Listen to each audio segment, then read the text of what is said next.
Now picture this, you park your car in a legal spot, but when you come back later, it's gone. Yeah, can be quite jarring, actually. Wow. In Philadelphia, there is the possibility that it was a courtesy tow. That's what it's called. That's when the city tows legally parked cars to make way for utility work or even special events. But investigative reporter Liz Crawford found there's a big problem with this system. Some people go weeks without knowing what happened to their car.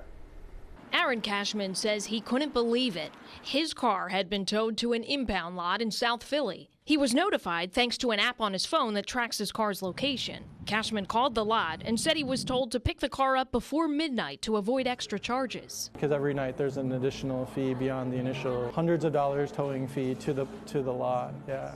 And you were parked in a legal spot. I was parked in Zone 4, yeah. You see, Cashman pays for a Zone 4 parking permit, which gives him special access to some street parking in Center City. So how did his car end up in an impound lot a few months ago? Well, Cashman believes his car was courtesy towed. That's when a vehicle is relocated without an owner's knowledge to accommodate road work, road closures, and other reasons. It could be police, the PPA, or a private tower hired by a company. Cashman said he's had his car courtesy towed at least 5 times over the last several years. I got on my bike and biked around and around and around, and couldn't find it. The first time this happened was in 2016.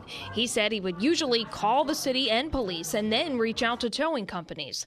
Not once did someone have a record of his car. Most times he would find it days later parked somewhere outside Zone 4 with parking tickets on it. Cashman said the parking authority would make him pay the tickets because he didn't have proof that he wasn't the one who illegally parked the car.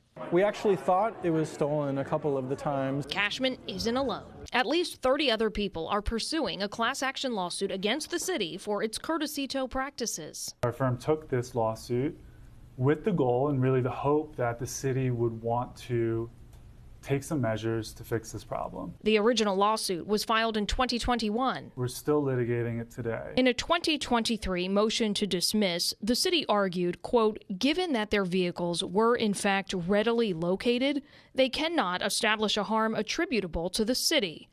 The judge denied that motion. The city told CBS News Philadelphia it doesn't keep data on courtesy tows because they are, quote, performed by many different entities. The number of residents in the city who have been courtesy towed, I imagine, is staggeringly high. But we really don't know because nobody seems to be keeping record. No.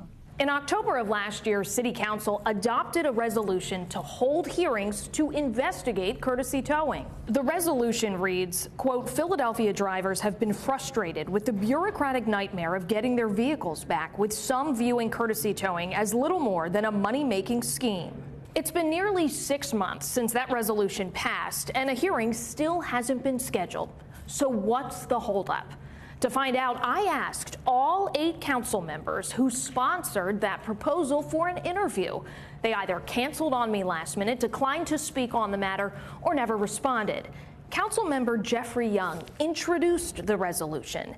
He emailed that his office is still gathering information and meeting with stakeholders. If I would be irate too, to say I have to pay all these fees for a courtesy tow. Councilman Mark Squilla did talk to me. He wasn't a sponsor, but he is the vice chair of the Streets and Services Committee, which would hold the hearings. He's willing to look at ways the city can improve the courtesy towing system. The challenge is when they are towed, it's very complicated to find out where your car is. And I think we do have to streamline that. According to the Streets Department, if a car is relocated, police are notified, and they're supposed to keep a current log. We have clients who have never found their vehicle. It's still not clear how Cashman's car ended up in the impound lot. He was able to pay the fees and get his car out of the lot, but was stunned when he received this letter a few days later instructing him to pay all outstanding tickets before picking up his car. The letter reads, "You must act or your vehicle will be auctioned." If you don't pick up the car, we will auction off your car. End of story, period. Now, Philadelphia police sent us a statement saying they keep a record of cars towed by police and the parking authority, saying, quote, the problems usually arise when other departments or private contractors are doing work and use private tow companies to relocate vehicles. Now, the parking authority said they only conduct courtesy tows at the direction of the city. So there are a lot of moving parts. There's probably somebody watching this right now and saying, hey, wait a minute. That's me. What should they do? So if you suspect that your car could have been courtesy towed, the first thing you should do is reach out to the district police office. So go to their website, figure out what district you're in, call police. If the system works, police should have record of it. Should have. Yeah. Okay. I only hope. Yeah. Good work. Thank you. Thank you. Thank you very much, Liz. Well, for more of what you saw in Liz's story there, just head to our website, cbsphiladelphia.com.